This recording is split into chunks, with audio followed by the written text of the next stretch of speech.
In the summer of 1990, I interviewed a Hindu monk called Swami Shantananda. He appeared on our weekly syndicated television show, The Earth Network, which was broadcast out of WGBO-TV in Chicago. Normally, our ratings were between 5 and 15,000 viewers in Chicago, but on this one particular day, the Swami pulled in over 100,000 viewers. So, not quite sure why. Take a look at what he had to say, and maybe you'll get something valuable out of it, and it might help during this time of isolation. So here he is, Swami Shantananda.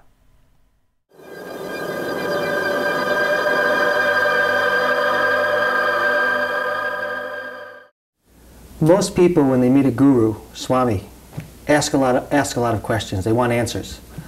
I'm going to try something different. What's the questions we should be asking? I think you should not be asking any questions unless a question springs in the core of your heart on its own. Because once you raise a question without really feeling that question, then it is just a theoretical play.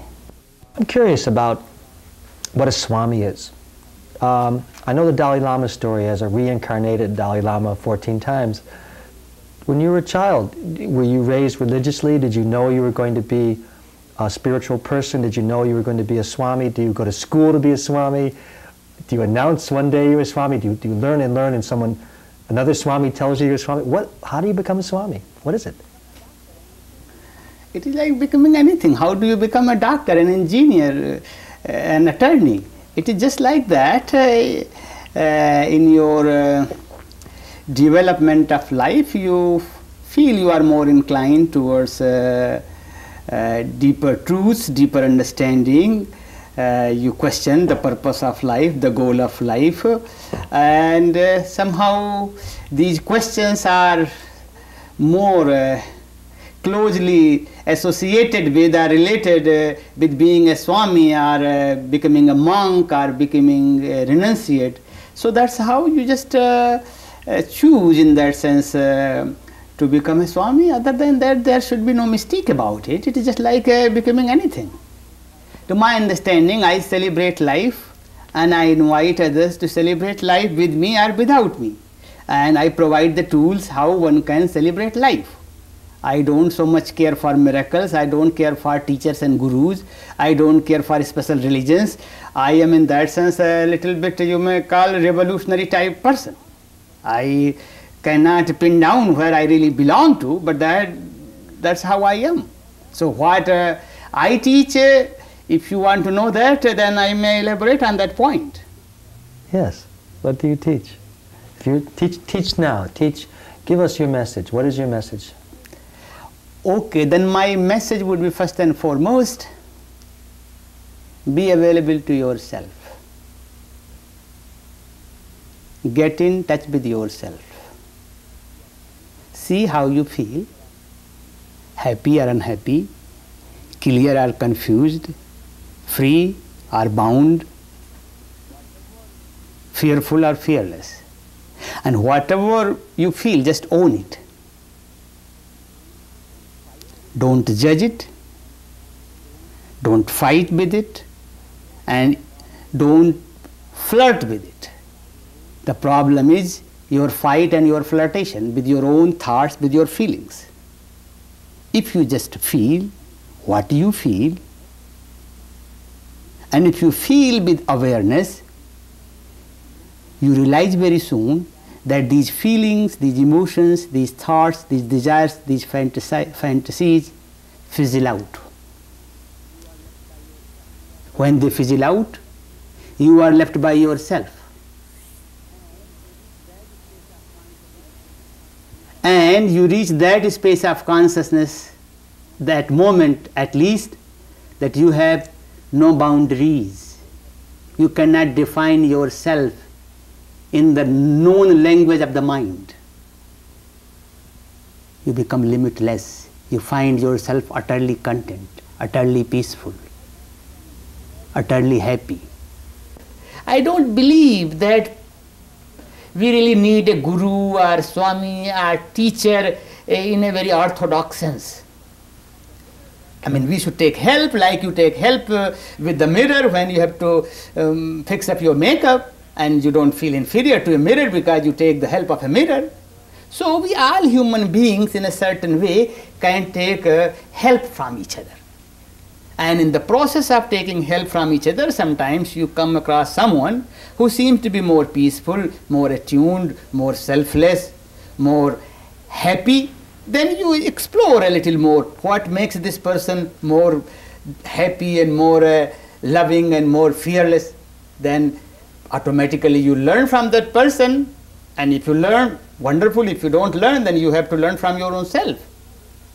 First you have got to realize something is forcing you to learn, something is forcing you to unfold, something is forcing you to grow, and that means you have got to realize that you cannot be happy just with the sensuous excitements. You cannot be content just with inertia, sleeping and forgetting your core of being. When you realize that there is really no security in the realm of inertia and excitement, then you start really striving.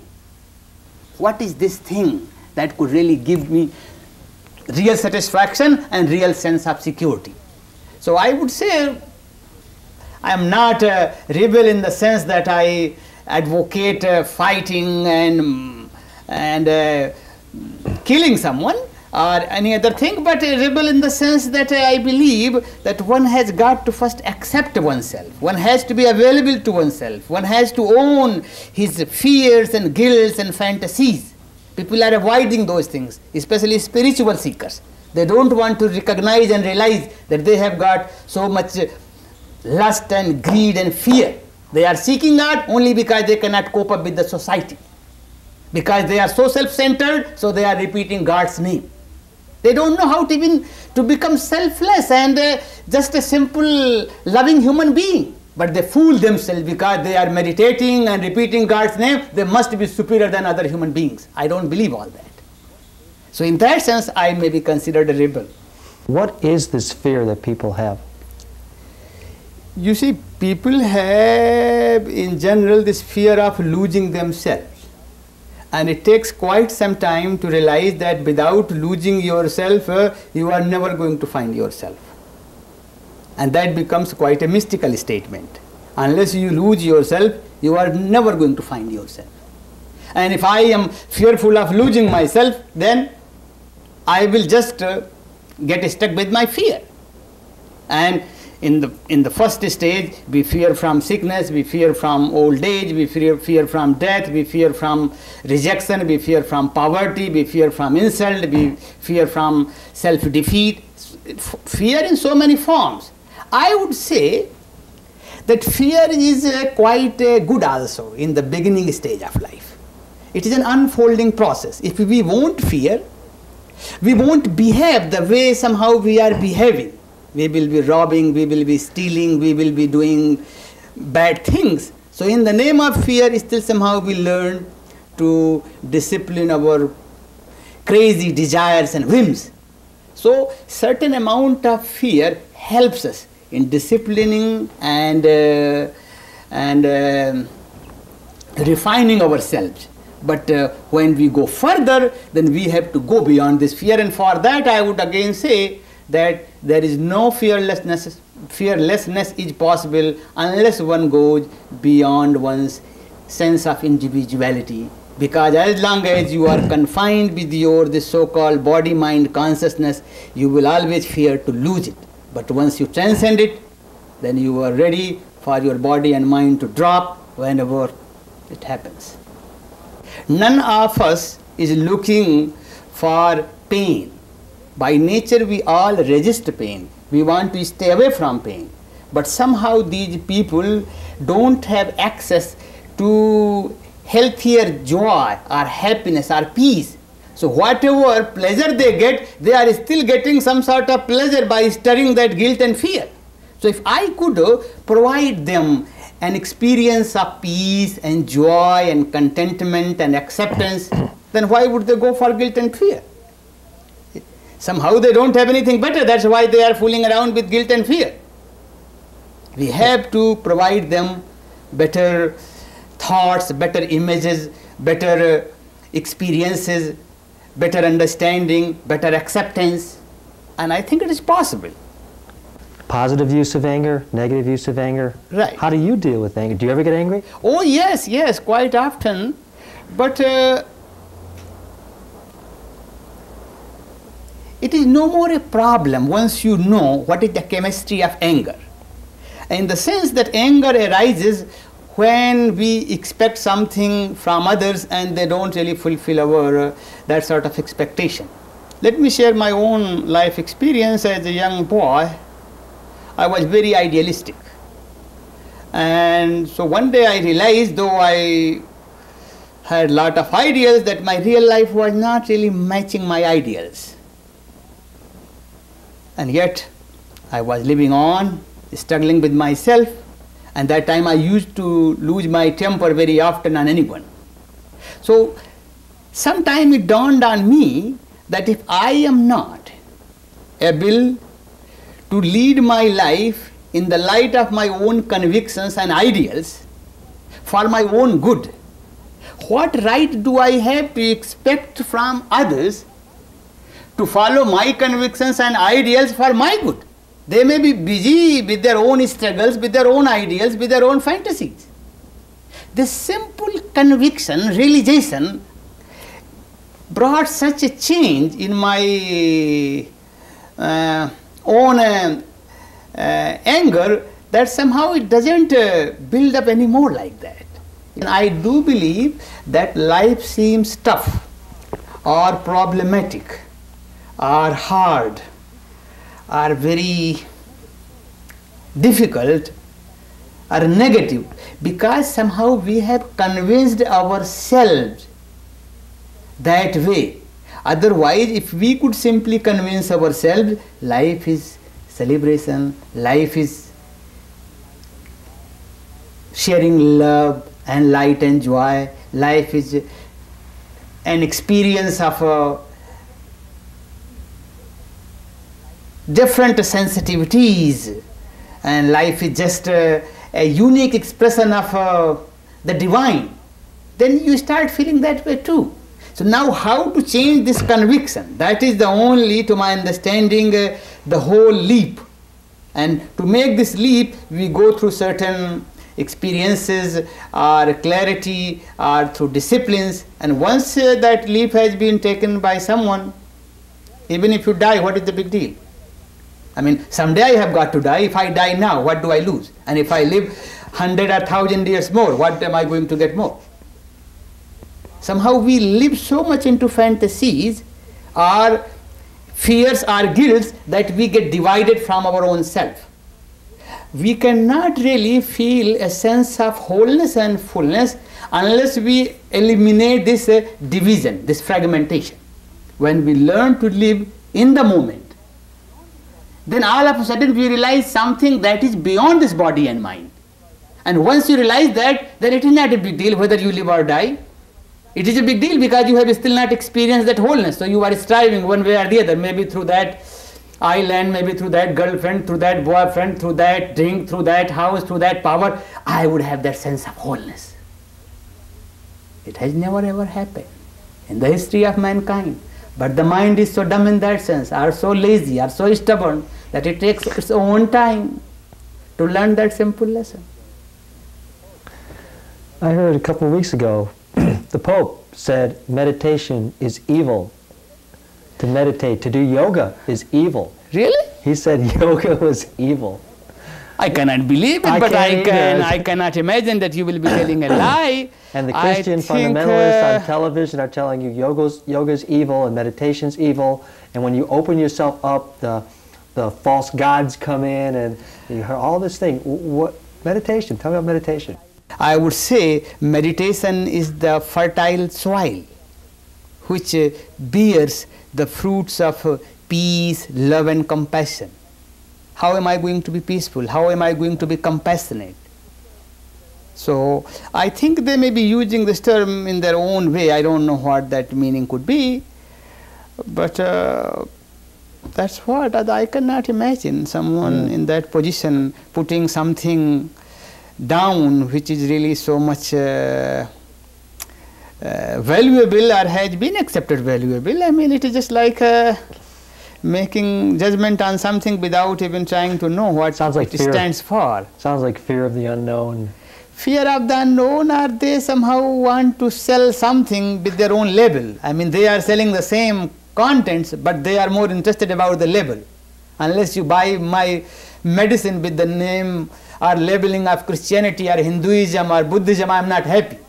So I am not so much concerned about the contents, I am more concerned about the label or labeling. So it is just again our humanness and just silly game of the mind. And is it a place? Is it a level of consciousness? Is it a collective consciousness? When you meditate, where are you? That is the beauty of meditation, that I cannot define where I am. As long as I can define where I am not in meditation. So meditation is that space which is beyond all limitations. You feel the energy, you feel the joy, you feel the contentment, you experience the freedom, and yet you don't know what is the cause of it. So then you end up concluding you must be the cause, or you are the cause, or you are the very freedom, the very peace, the very joy, the very liberation, whatever. Language fails there. There is no mind. I mean, all these categories and all these definitions and all these characteristics belong to our this dualistic mind. Like if I ask you, when you are in sound sleep, where are you? Or when you are enjoying your cup of coffee, when you are really enjoying your cup of coffee, where are you? I mean, if you remember that where you are, what is the size of the cup, what is the color of the coffee, then you are not enjoying it. The moment you enjoy, when you enjoy anything, you see, meditation provides the setting in which those catalysts of happiness are not required. You can reach that space of happiness within yourself and by yourself. Otherwise, any experience of joy and happiness, it is always the same. There is no really difference. The difference is that when there is a catalyst of a coffee or a movie or a drink or a partner, then you hold on to that partner, to that drink, to that movie. You just forget that it is the space is the same. The space of contentment and happiness is the same. Somehow you have been brought to that space through that catalyst. So when you learn to reach that space without any catalyst, that is meditation, but it's the same space. It is good. What is the big deal? You have experienced it. I mean, and then you come back to your normal consciousness. You feel hungry, you feel cold, you feel heat, you feel your day-to-day needs and desires sometimes also, but that's all right. But you get the conviction. It is the conviction that is really important. Is there a cosmic divine plan, or do we create this plan every day of our lives? Are we following a plan, or are we creating a plan? Again, to me it is simply two ways of looking at one particular thing. It is, to me, it is just like asking whether the glass is half filled or glass is half empty. And now I don't know how to respond to this question. I may say yes this way, or I may say yes that way. It is both. You cannot differentiate yourself from the cosmic plan. Who are you apart from the cosmic plan? You are already taking yourself for granted as if you are apart from the cosmic plan. Unless you define yourself apart from the cosmic plan or cosmic scheme, how can I respond to that question?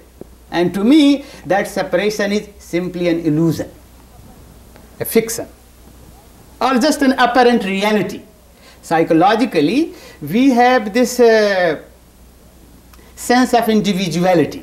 But when you trace the core of this individuality, you find it is not there. It is simply pure universal awareness or energy, which is somehow expressing through this body-mind complex in the form of so-called individuality. And to elaborate this point, I can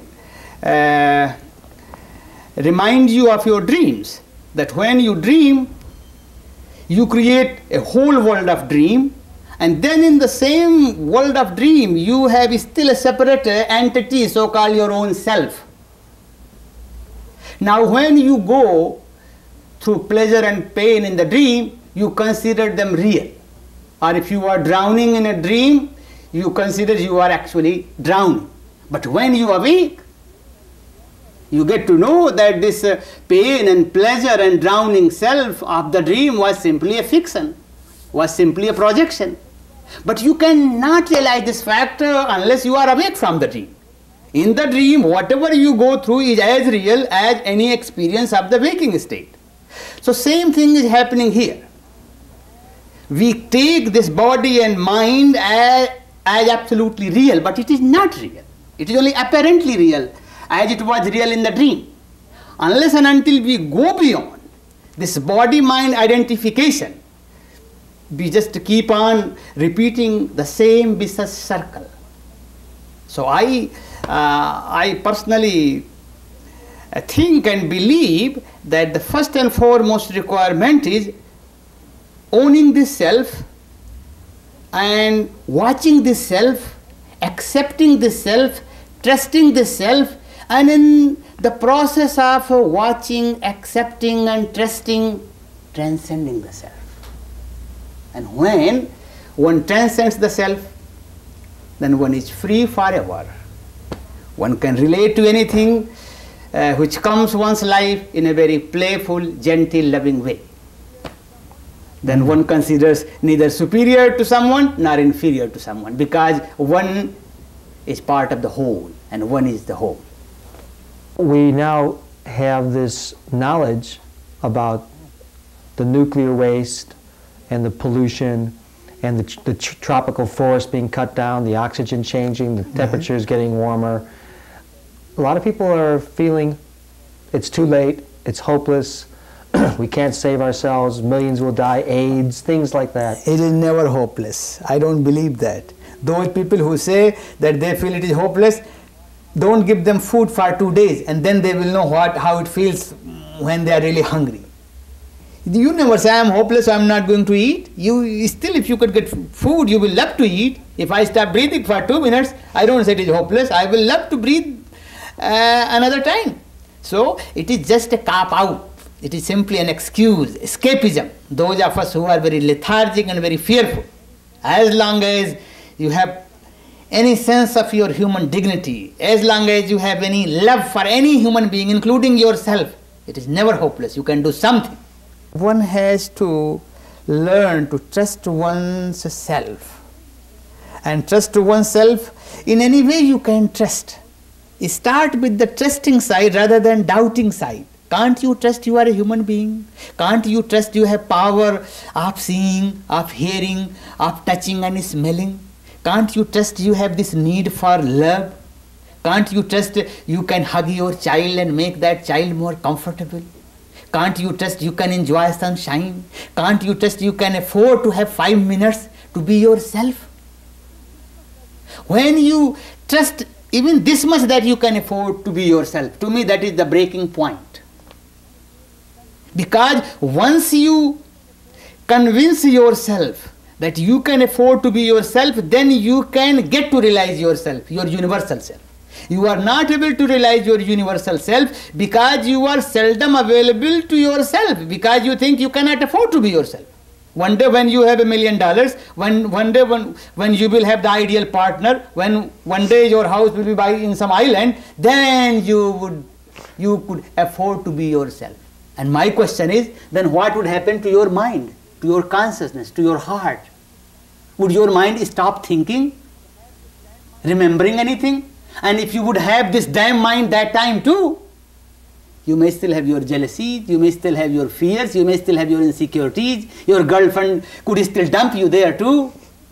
So when are you going to afford to be yourself? So what I am suggesting, in spite of all your weaknesses, in spite of your poverty and limitations, you can afford to be yourself. So please allow yourself to be yourself. When you wholeheartedly allow yourself to be yourself without judging yourself, without condemning yourself, without aspiring to be an enlightened person even, automatically you get enlightened. Because you have no fantasy for any enlightenment. Enlightenment doesn't come through a fantasy. Enlightenment comes only through total acceptance. In only acceptance, you transcend yourself. You can afford to be yourself, and that is how you can create that space for your mind when mind is required to do nothing. 5-10 minutes. And then you know you are you. How do I know I am me? Is it because of my beard? Is it because of my outfit? Is it because of a certain relationship or a certain bank balance? You know very well, even in your ignorance, that you are you. And I am asking you, what makes you you? Something within you is changeless. Can't you trust that? Your body has changed so much. Your thoughts have changed. Your relationships have changed.